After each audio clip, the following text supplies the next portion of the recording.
Dear viewers, আসসালামু আলাইকুম ও রহমতুল্লাহি ও বারাকাতুহ।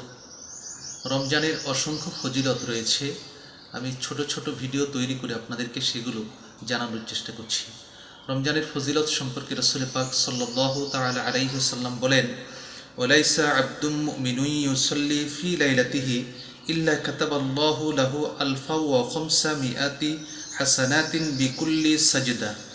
রাসূল পাক বলেন, রমজানের রাতে যে ব্যক্তি তারাবির সালাত আদায় করে তার প্রত্যেক সেজদার বিনিময়ে আল্লাহ পাক রব্বুল আলামিন তার আমল নামায় ১৫০০ সওয়াব দান করেন।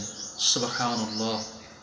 রাসূল পাক আরও বলেন, ফাইদা সামা আউয়ালা ইয়াউমিন মির রমাদানা গুফিরা লাহু মা তাকদ্দামা মিন যামবিহি ইলা মিথলি যালিকাল ইয়াউমি মিন শাহরি রমাদান।